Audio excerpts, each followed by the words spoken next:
I don't care if the Blue Jays are not going to be a playoff team. I don't care if this year is going to be really difficult and somewhat miserable at most points of the season.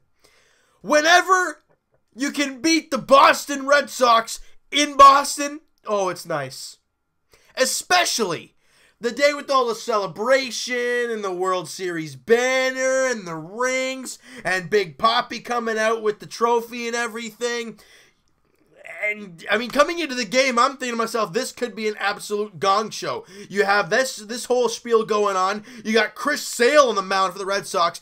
Even though he hasn't had a great start to the year, that doesn't matter. He's still Chris Sale. And Jays fans, we know that very well, how he is quite a good pitcher. And the Jays don't do too well against him.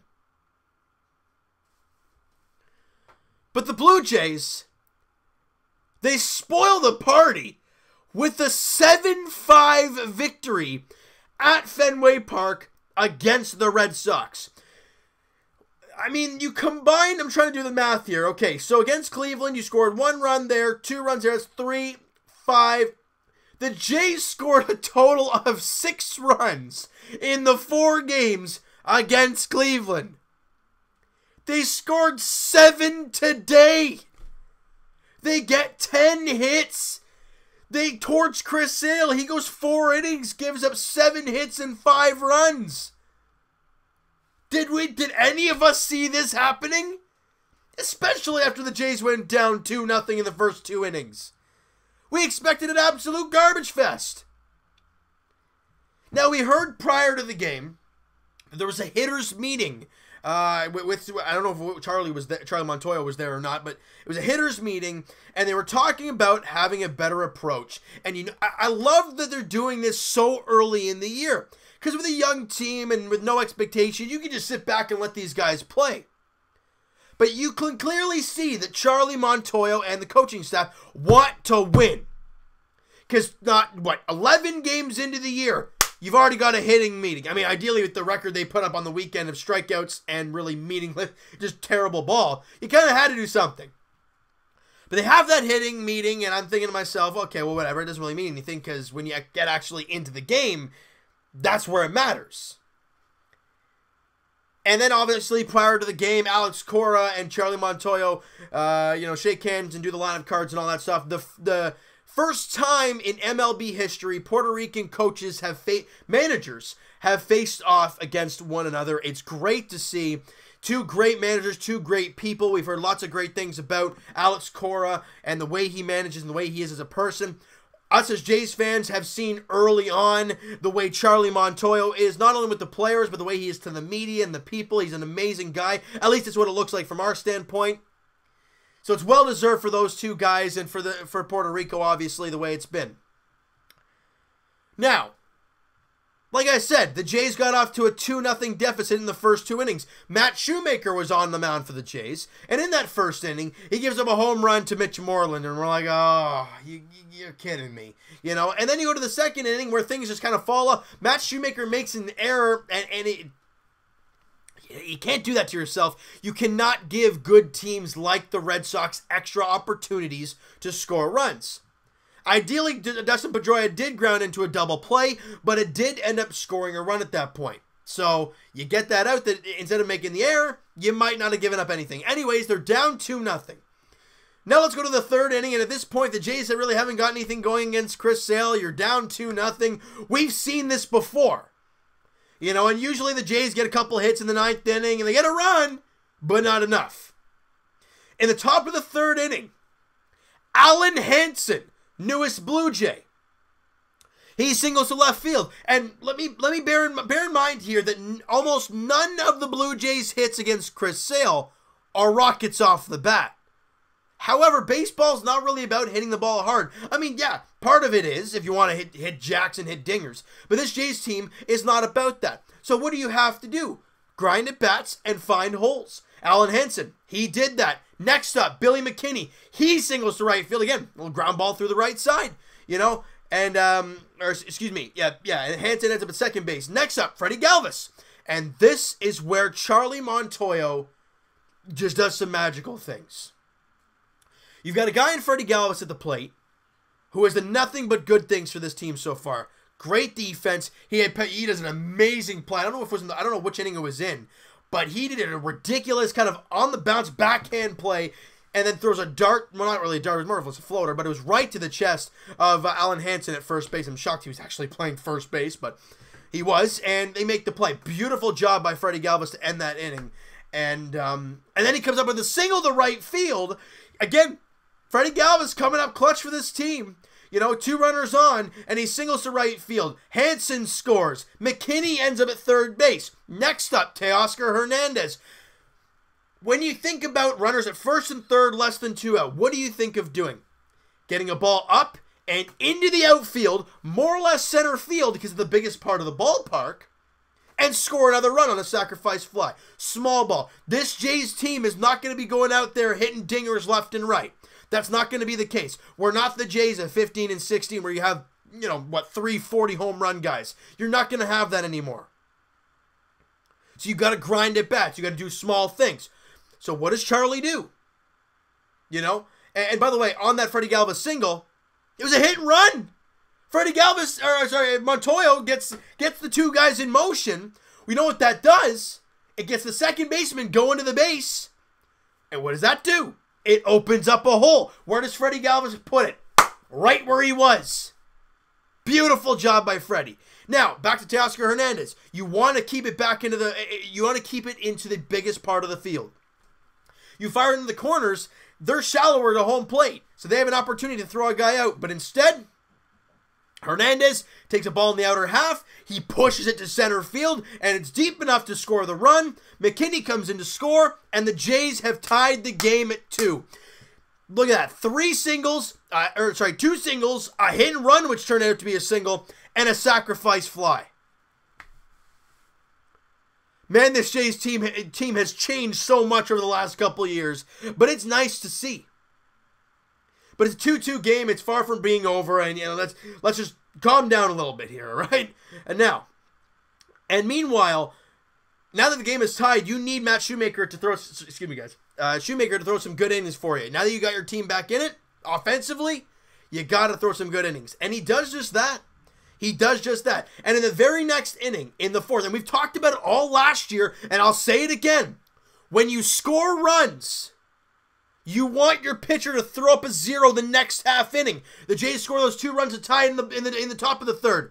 0 in the bottom half. He gives up, where is he here in the bottom of the 3rd? So the Shoemaker error was in the 2nd inning, 3rd inning. After a leadoff single to Vasquez, he gets the next 3 guys and no runs. Beautiful. Gets the team right back on the bats again. And in the top of the 4th, Randall Grichuk leads off with a single. Great job there. Next up, Danny Jansen slaps the ball the other way through the right side. Grichuk up to second base. And then a pass ball on Vasquez's part. Grichuk up to 3rd. Jansen doesn't go anywhere. 1st and 3rd, we got nobody out here.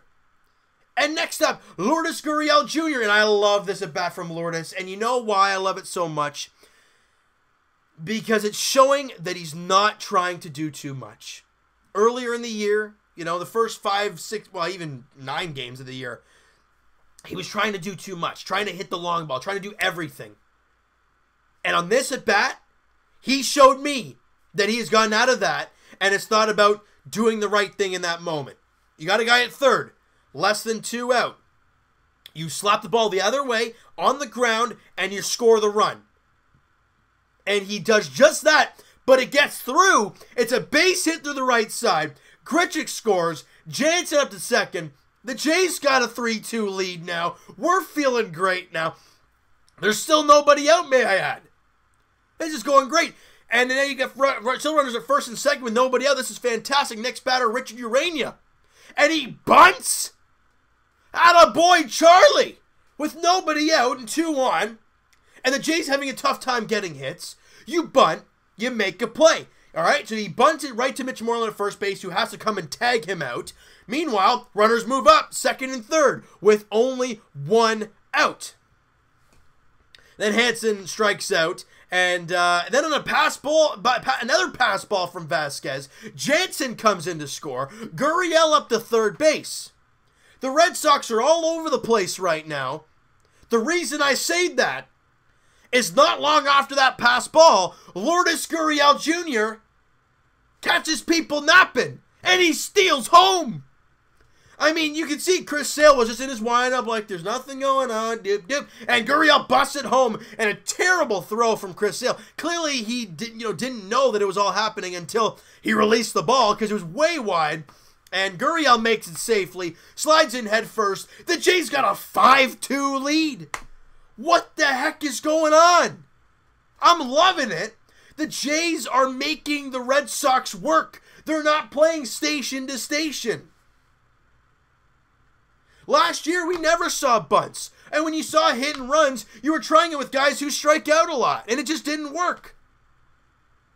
Charlie Montoyo has this going on. And I love it. Now, you got a 5-2 lead now in the top of the fourth. It's still very early. The Red Sox are still a good offensive team. You got to find a way to keep them away. Bottom six. Mookie Betts hit a home run, and it's now a 5-3 game. But it's okay. Still got a 2-run lead, though. And then Teoscar Hernandez makes an error in left field, and this ball should have been caught. It was a lazy fly ball and just bounced off the tip of his glove. Now, you see afterwards, though, he's kind of fishing for something in his eye, like something went in his eye. His next at bat, he's doing the same thing, so clearly something was going on with him. But even in that bat where he could barely flip and see, he walks and gets on base. Beautiful job. It's exactly what you want to see. And then he steals second base. So as much as we're going to chirp him for the defense and that bad play he made, in the next half inning, I think it was the next half inning, he walks and then steals second, and then I don't know if it was a batter later or whatnot, but Randall Grichuk, again, stays on a pitch away, gets it off the end of the bat, breaks the bat, but it drops in front of Jackie Bradley Jr. in center field, and Hernandez comes in sliding to score. The Jays now got a 6-4 lead now. So after it was a 5-4 game and it's really tight now, you added that extra run. You gave yourself a little bit more breathing room. It was good base running by Teoscar Hernandez and a great piece of hitting from Randall Grichuk, and the Jays got a 6-4 lead. Bottom 8, Joe Biagini on the mound, and he gives a back-to-back doubles, and we're like, oh, God, now it's a one-run game, tying run to second. He ends up getting out of the inning, thank goodness. And top of the ninth inning, Billy McKinney gets on, and we're like, all right, good stuff. Who next? Freddie Galvis. Why not? This guy's been incredible this year. And, hey, take it easy now, big fella. Freddie Galvis then pulls the next pitch he sees and rips it down the right field line. He ends up at second base. McKinney comes all around to score. The Jays get that one run right back, and the Jays got a 7-5 lead. Now let's go to the bottom of the ninth inning. Ken Giles on the mound for the Blue Jays. Dating back to 2017. He had converted 33 straight saves. That is incredible. And as a Blue Jay, up until that point, 16 for 16. That is incredible. Doesn't start off so great for him, though. Dustin Pedroia starts with you're facing 7-8-9, so you want to have a quick inning and end the ball game. Pedroia singles. Okay, that's not what you want to see. It's not what you want to see at all there to start the bottom of the ninth inning. Next up, Jackie Bradley Jr. He walks, and we got 2 on and nobody out for the number 9 hitter, but then you got the top of the lineup coming up, and you don't want to see them at all. And they end up pinch hitting Blake Swihart, who on the very first pitch, I think it was, flies out to Randall Grichuk in center field. Woo, we got an out. All right, we can breathe a little bit now, but now you got to deal with Andrew Benintendi. He flies out to center field to Grichuk as well. Now there's 2 down. You still have to deal with Mookie Betts. And Ken Giles grinds, ends up being down 3-1 in that count, and throws back-to-back sliders and gets Betts to strike out to end the ball game. Ken Giles picks up the save, his 3rd on the year. He has now pitched 5 2/3 inning as Ken Giles, and he has been scoreless. And I know this is a long video, but it needed to be. This was a great game by the Jays. They took chances. They got some hits. They had great approaches at the plate. That's all we're looking for. Good approaches. Battle pitchers. Hits, not singles. I don't care. I don't want to see this team going out there hacking out their rear end of the first pitch and popping it up on the infield. We don't need that. We don't need that type of garbage. But what we saw from this team today is battling. And that is the key for this team to even win some games here and there. And it's nice to see a win here and there, guys. After this miserable weekend that we just saw, watching a game like this against Boston, it's beautiful. You love it. Quickly run through the stats here. Freddie Galvis, 2 for 5 with a couple RBIs. Hernandez, 0 for 3, but he walks and scores a run, and obviously the stolen base. And Brandon Drury had the 0 for 4 night, but he did walk in the game. Gritchett goes 2 for 5. Gritchett goes 2 for 5 with an RBI and a run scored. Jansen goes 1 for 4 with an RBI. Gurriel Jr. has been not half bad lately. He was 2 for 4 in the game with an RBI and a run scored. Great. Obviously, the run score was just him stealing home. And Alan Hansen gets his first hit as a Blue Jay. He goes 1 for 4 with a run scored. And Billy McKinney goes 2 for 3 and scores a couple runs. When your number 9 hitter can be as productive as Billy McKinney was today, you're going to win a lot of games. And I love that Charlie Montoyo puts Freddie Galvis to lead off for this team. You know why? He's the only guy hitting. So you want him to get the hitting going early, so they put him up there. The Jays do not strike out 10 times. They only strike out 9. That's great, especially because Chris Sale was on the mound.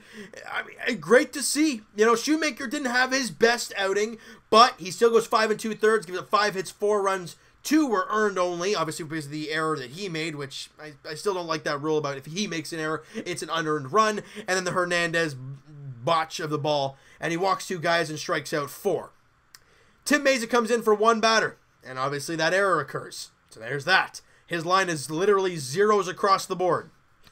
And Daniel Hudson, as much as he has had a rough start to the year, I gotta say, in that he came on to face 1 batter and got the job done. That's great to see.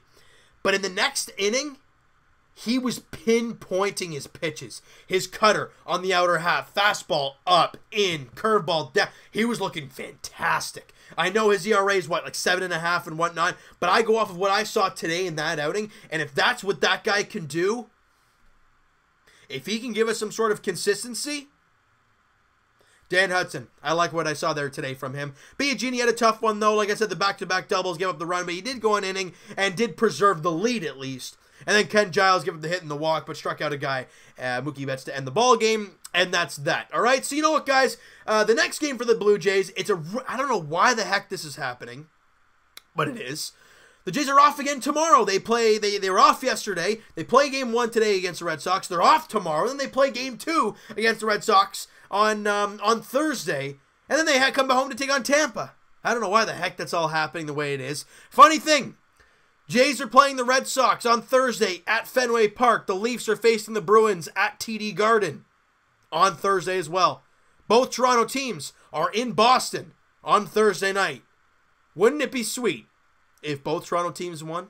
Oh, that would be nice. But we got to take it one game at a time and all that stuff, all right? So you know what, guys? That is going to do it for this one. You guys enjoyed this video, and you guys enjoyed this game today because it was entertaining. Smack that like button. I do appreciate that. Hit the subscribe button if you guys have not already. Comment down below what you think of the game, the video, what you think of Shoemaker, Montoyo's decisions, Freddie Galvis, everything about this game, guys. Go nuts. And Evan and I will talk to, actually, before that, shout out to my boy, Main Man Mo Buckets on Twitter. He has Blue Jays Center on Instagram, the most followed Blue Jays fan page on Instagram. Guys, go check him out. Great quality stuff. And to stay intact with all your Blue Jays news and all that, he does a great job on there. I follow him. He's a really, really good guy. And he posts very, very good stuff. So go check that out, guys. Please do so. Evan and I will talk to you his podcast. And it's probably going to be Saturday afternoon before I head down to the square for the Leaf game. So as Evan and I will talk to you guys then for the podcast. Links are in the description for the podcast channel and for the podcast itself on iTunes. Twitter is also down below. Follow up, send me a DM, do all that great stuff. And I will talk to you guys Raptors edition tonight as the Raptors take on the Minnesota Timberwolves in the final game of the season. You win, you've clinched second in the NBA, and if you make it to the finals, you have home court. Big night tonight for the Raptors. 8 o'clock tip-off there in Minnie. And as for the Leafs, game 1 of round 1 against the Boston Bruins at TD Garden, like we talked about, on Thursday night. Can't wait to get that thing started. It's exciting, and I can't wait to get it going on Thursday. And as for the Jays, guys, they take on the Boston Red Sox on Thursday as well. 7:10 first pitch, Aaron Sanchez, Nathan Eovaldi, and Eovaldi and Sanchez, not Sanchez, Chris Sale have had awful starts to their year, but you never know. You never know what can happen. And Aaron Sanchez looks to pitch a really good game against a really good team in the Boston Red Sox. Like I said, 7:10 first pitch at Fenway Park. Thank you guys so much for listening to this 20-minute video. I apologize for it being so long. Thank you guys so much for listening and watching. I hope you guys enjoyed this video. We'll talk to you guys then.